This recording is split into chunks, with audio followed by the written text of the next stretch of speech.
Kabak Ops Polres Solok Selatan AKP Dadang Iskandar menembak Kasat Reskrim Polres Solok Selatan AKP Rianto Ulil hingga tewas. Motifnya diduga lantaran kasus tambang ilegal galian C di Solok Selatan.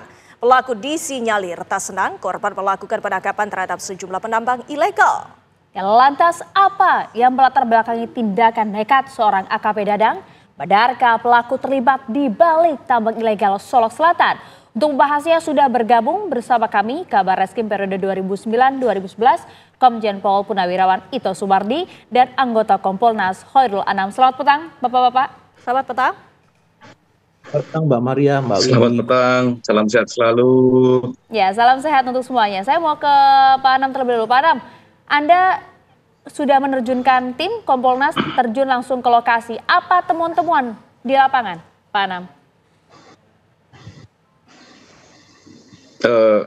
Belum lagi, kemungkinan besar besok baru berangkat ya. Tapi kalau persiapan untuk berangkat ke sana semua informasi sudah kami kumpulkan. Yang pasti begini sebenarnya sesuai dengan tupoksinya Kompolnas memang mendorong kinerja kepolisian yang baik. Artinya dalam konteks kasus ini memang kami minta dilakukan tindakan yang profesional dan transparan. Dan ini menunjukkan sesuatu yang menarik gitu ya. Yang pertama pelakunya sudah menjadi TSK. Ya. Yang kedua anatomi kejahatannya sudah dijelaskan ya mau diungkap sedemikian rupa. Misalnya begini, kalau kita monitoring penjelasannya Humas ya, yes. Humas Polda di sana mengatakan bahwa ini terkait soal penegakan hukum yang dilakukan oleh Kasat Reskrim di sana. Ya, ada sopir yang ditangkap, ada macam-macam yang ditangkap, terus juga dikatakan saat ini TSK-nya 340 gitu. Yeah. Artinya memang ada perencanaan dan saya kira perencanaannya tidak hanya berhenti soal persiapan pembunuhan, tapi konteks pengetahuan soal adanya penegakan hukum yang dilakukan oleh Kasat Reskrim kepada pelaku penambang ilegal. Sehingga ya ini harus dibongkar ya luas gitu ya. Karena ini problem yang sangat serius dalam konteks penegakan hukum kita. Jangan sampai orang-orang merasa di atas angin terhadap penegakan hukum yang dilakukan oleh rekan-rekan kepolisian. Siapapun itu.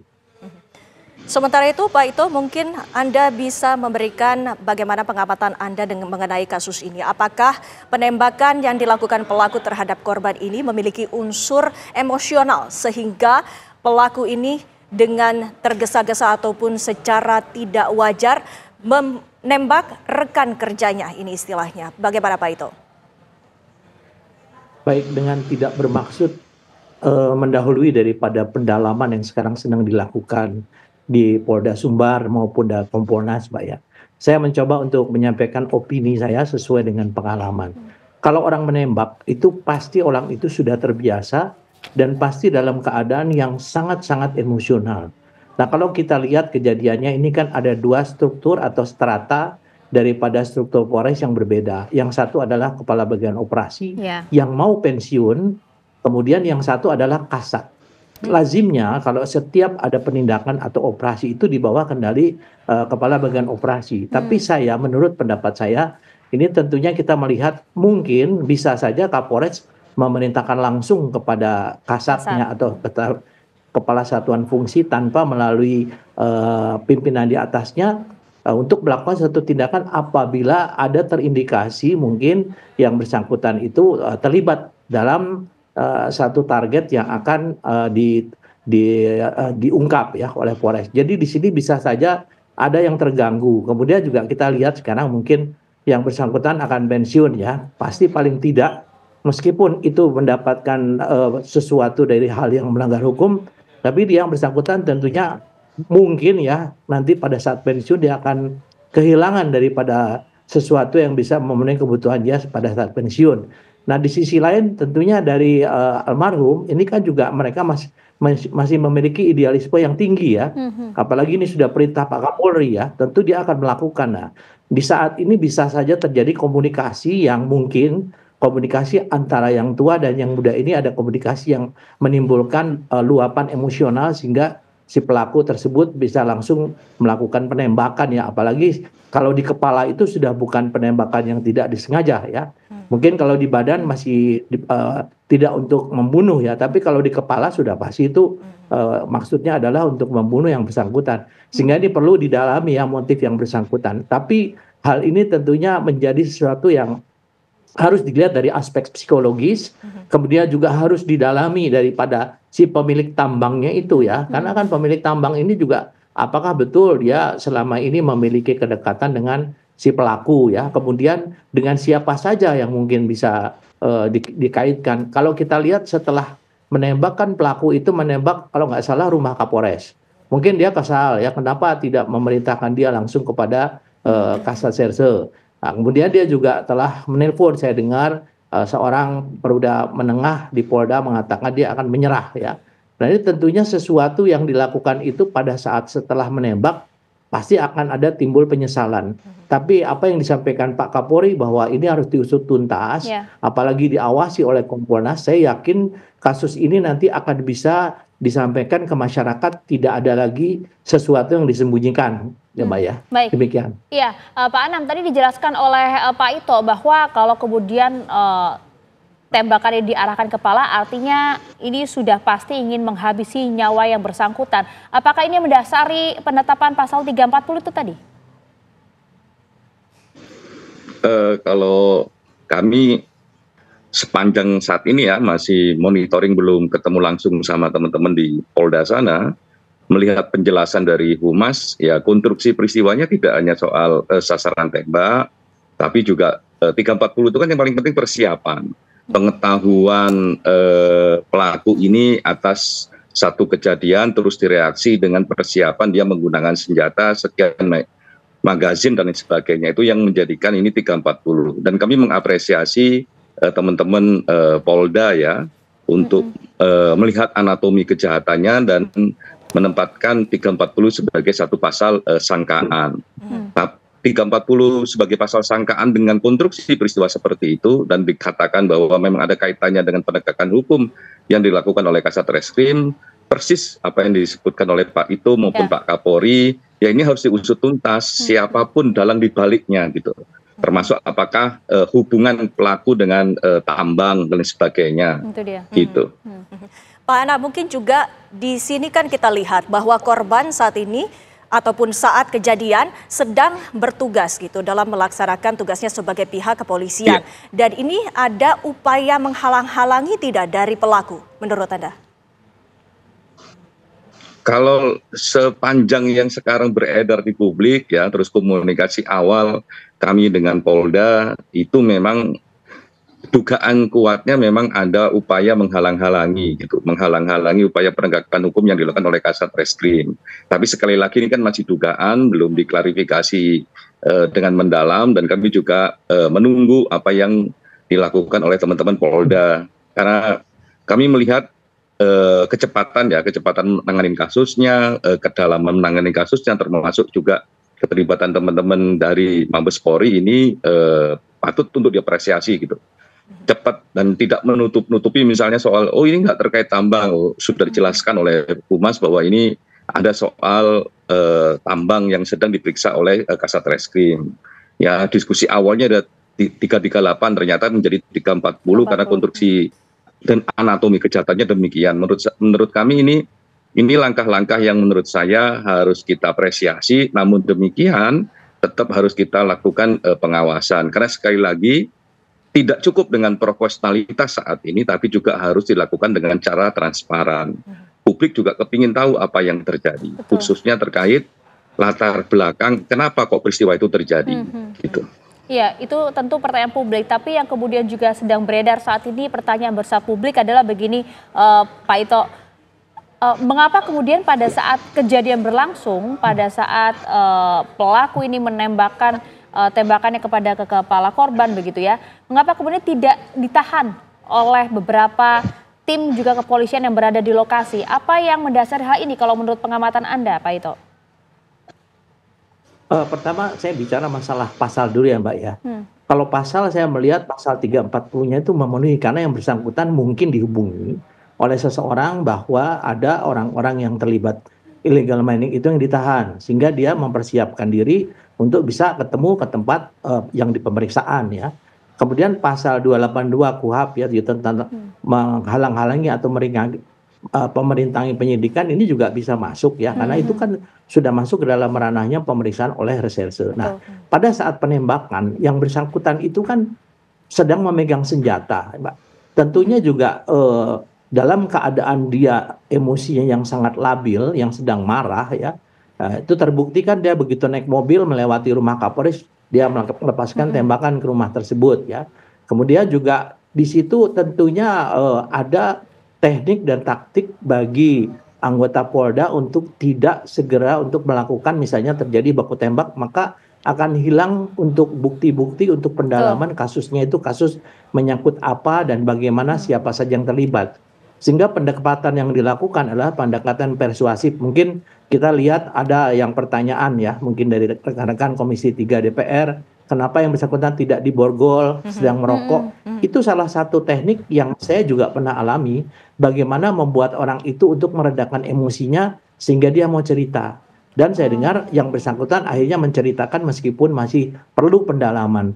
Jadi saya kira kenapa dia pada saat itu tidak ditangkap, itu biasanya terjadi satu situasi yang shock ya, kecuali kalau penembaknya teroris dan lainnya itu mungkin beda. Tapi ini kan kabak op ya, orang ketiga di Polres ya.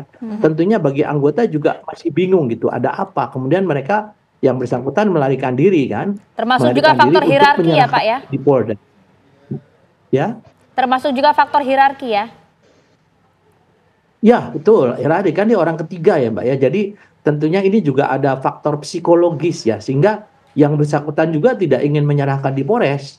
Ya, dia pasti ingin menyerahkan di Polda dan dia menelpon seorang perwira menengah ya di Polda bahwa dia akan menyerahkan diri, jangan ditangkap, kalau ditangkap dia akan melawan. Nah, itu yang saya dengar informasi yang ya mungkin ini juga sesuatu yang perlu menjadi pendalaman. Kenapa dia menyerahkan diri di Polda, dan yang paling penting adalah bagaimana mengungkap kasus ini, mengapa terjadi dan bagaimana bisa terjadi dan jangan sampai terjadi lagi. Jadi apa yang disampaikan Pak Kapolri akan bisa menjadi pembelajaran bagi Polda-Polda lainnya. Mudah-mudahan demikian, Mbak. Ya, baik. Pak Ito, Pak Anam, nanti kita lanjutkan kembali dialog kami selepas jeda pariwara berikut ini. Pemirsa, kami akan kembali sesaat lagi. Anda kembali bersama kami dan pemirsa, kita lanjutkan kembali dialog.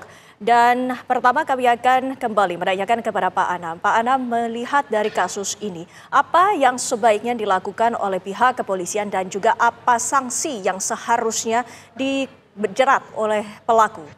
Silakan Pak Anam. Iya, kalau secara kasusnya sendiri sudah dilakukan ya, dengan penempatan tersangka dengan pasal 340 dan lain sebagainya, itu kan ya pasti itu akan dipecat gitu. Ada pemecatan dengan tidak hormat, terus ada proses pidana. Nah, menurut saya ini penting dalam satu peristiwa. Tapi kan sebagai satu bentuk pencegahan, memang mekanismenya harus terus-menerus, misalnya soal penggunaan senjata, psikologi dan lain sebagainya, sehingga tidak emosi ketika pegang senjata. Tapi lepas dari itu, momen kasus ini sebenarnya merefleksikan kita bagaimana hubungan-hubungan, misalnya kalau di Polres Solok sana antara penambang ya, karena kasus tambang ilegal di sana kan udah lama gitu, makanya ditindak hukum oleh Kasat Reskrim. Nah itu ya mulailah bersih-bersih sehingga ini menjadi satu gerakan yang baik gitu ya, untuk refleksi diri, termasuk juga menjadikan tindakan hukum itu profesional, tidak bisa diintervensi oleh siapapun. Nah, oleh karenanya dengan peristiwa ini minimal di Polres Solok, jadi cek siapa saja, apakah ada selain pelaku misalnya yang terkait urusan tambang ilegal. Karena ini serius mengancam penegakan hukum yang dilakukan oleh teman-teman kepolisian. Nah, kalau tindakan hukum atau penegakan hukum itu mendapatkan halangan, ya berarti masa depan negara hukum kita juga terancam gitu. Nah, kami mendukung tindakan untuk melakukan tindakan profesional bersih-bersih terhadap siapapun yang merintangi, menghalangi penegakan hukum yang dilakukan oleh teman-teman kepolisian. Termasuk juga dalam kasus ini artinya Anda juga mendukungkah bahwa Kompolnas mendukung diberlakukannya pasal berlapis terhadap pelaku, tidak hanya kemudian pembunuhan berencana 340 tapi juga menghalangi proses penyidikan? Kalau lihat fakta peristiwanya dan itu juga sudah dijelaskan oleh Humas, ya kami sangat mendukung gitu. Karena memang faktanya demikian. Kan kalau penyempatan pasal itu ya sesuai dengan faktanya saja. Tapi lepas dari soal itu, ya secara institusi seperti apa yang dikatakan oleh Pak Kapolri harus tindak tegas, ya, dan ini menjadi refleksi bersama. Lah salah satu tindakannya di luar konteks tindakan hukum adalah bentuk prevention. Apa itu? Ya salah satunya bersih-bersih anggota, oknum, kalau memang ada kaitannya dengan tambang ilegal ini. Sehingga ke depannya penegakan hukum terhadap tambang ilegal yang dilakukan oleh Polres gitu ya, Polres Solok, itu tidak ada halang-halangan lagi. Dan ini bisa menjadi refleksi bagi teman-teman wilayah di tempat wilayah yang lain, Polres-Polres yang lain, Polda-Polda yang lain. Dan ini penting sinyal ini, simbol ini kepada seluruh Polda. Kami mendukung penegakan hukum yang profesional, kami mendukung penegakan hukum bagi siapapun yang merintangi penegakan hukum oleh teman-teman kepolisian. Berkaca dari kasus ini, Pak Ito, apakah menurut Anda diperlukan pengetatan lagi peraturan kepada aparat yang memegang senjata api? Apakah diperlukan pula tes psikologis kepada aparat tersebut, Pak Ito? Pengalaman saya, Mbak, ya, tes psikologis itu dilakukan secara berkala. Tapi kalau lihat daripada si pelaku itu kan sudah 1 tahun lagi dia pensiun. Latar belakang pelaku pengalamannya adalah di pasukan elit, ya. Pasukan elit Brigade Mobil, pasti dia sudah pernah mengikuti beberapa kali operasi kepolisian. Nah, kalau orang mau menembak itu tentunya dia harus punya sesuatu mental yang sangat kuat, ya. Kemudian yang kedua dia bisa melakukan dan dia biasa melakukan dalam bentuk latihan. Nah, di sini bukan melihat bahwa dia itu mampu atau tidak, tapi ada faktor psikologis apa sampai dia kemudian melakukan penembakan dengan maksud untuk bukan melukai, melumpuhkan, tetapi membunuh seseorang, ya. Saya kira tadi juga sudah disampaikan oleh Pak Irwan Anam, ya, saya juga sependapat, ya, kan ini juga sesuatu yang bisa masukkan kategori bahwa yang bersangkutan adalah merintangi penyidikan, ya, merintangi penyidikan masuk dalam pasal 282 KUHP, ya. Nah, saya kira mungkin masalah senjata ini ya sulit, ya, karena orang kalau sudah pegang senjata itu pada saat tesnya itu semua pasti baik, ya. Nah, tentunya secara situasional apakah yang bersangkutan itu ada hal-hal yang membuat akhirnya menyalahgunakan penggunaan senjata. Nah, ini tentunya akan menjadi pelajaran atau pendalaman dari pihak Propam yang akan dijadikan referensi tentunya bagi Polda lain. Mudah-mudahan kasus ini tidak terjadi di tempat lain dan ini bukan merepresentasikan kondisi Polri saat ini, ya, karena ini hanya merupakan oknum dari satu tempat. Nah, saya kira juga ini pelajaran yang sangat baik, apalagi di kawal Kompolnas. Saya kira tidak ada hal-hal yang mungkin akan disembunyikan. Nah, demikian, Pak. Iya, Pak Ito, kan kalau misalnya kita melihat kasus ini tanpa mendahului nanti hasil dari pihak kepolisian, ya, tapi paling tidak ada kecurigaan diduga ada keterlibatan dari oknum polisi dalam urusan tambang ilegal ini. Tapi kalau Pak Ito melihat secara lebih menyeluruh begitu, ya, bagaimana kemudian kita bisa menghapus secara tuntas beberapa hal kasus-kasus yang kemudian di-backing oleh aparat kepolisian, Pak Ito? Masalahnya gini, Mbak, ya, harus jujur bahwa saat ini tingkat kesejahteraan bagi anggota kepolisian itu jauh dari memadai, ya. Tentunya ini pun juga akan bisa membuat orang gelap mata yang ada terlibat judi online, kemudian menjadi backing, karena itu mungkin sesuatu yang wajar, ya, kalau dilihat daripada nilai seorang manusia yang ingin memenuhi kebutuhan hidupnya, apalagi misalnya seseorang menjelang pensiun, dia akan berpikir pada saat pensiun, gaji pensiun dengan gaji pada saat dinas itu jauh, ya. Nah, ini tentunya harus mendapatkan juga perhatian daripada pemerintah, ya, karena dimanapun juga di negara-negara maju itu kesejahteraan dari anggota penegak hukum maupun tentaranya itu mendapatkan perhatian yang demikian besar, ya. Jadi bukan berarti ini diperbolehkan, ya, tapi ini sesuatu yang manusiawi, ya. Ya, ini tentunya harus didalami apakah memang kehidupan yang bersangkutan itu dalam keadaan yang cukup atau mungkin keadaan yang di bawah daripada kecukupan. Nah ini juga harus menjadi pendalaman daripada teman-teman dari Kompolnas maupun dari Polda. Tapi bagaimanapun juga apa yang dilakukan itu jelas 100% adalah melanggar hukum pidana, apalagi menghilangkan nyawa orang. Dan itu adalah temannya sendiri ya, dari keluarga besarnya, itu sangat kita sesalkan ya, termasuk keluarga besar Polri, termasuk saya. Saya kira itu yang mungkin harus referensi ya Mbak ya, bagi Polda yang lain dan juga bagi pemerintah. Nah, bagi penambang ilegal ini harus ditusut tuntas ya, karena pengalaman saya hadapi penambang ilegal ini kadang-kadang kita akan berhadapan dengan masyarakat. Itu dia, Pak. Masyarakat itu sudah ya selama ini mereka sudah bekerja, tapi karena tidak ada izin, ya mereka nekat. Nah, karena ada penegakan hukum, yang didekati adalah aparat penegak hukum supaya mereka aman, tidak ditegakkan. Nah, ini yang mungkin sesuatu yang dilematis ya, Mbak ya. Oke, ya kita akan tunggu nanti bagaimanakah proses hukum yang sedang dilakukan oleh Polda Sumbar. Terima kasih Pak Ito, terima kasih Pak Anam juga atas waktunya di Kabar Petang hari ini. Selamat bertugas kembali, salam sehat untuk Anda semua. Terima kasih.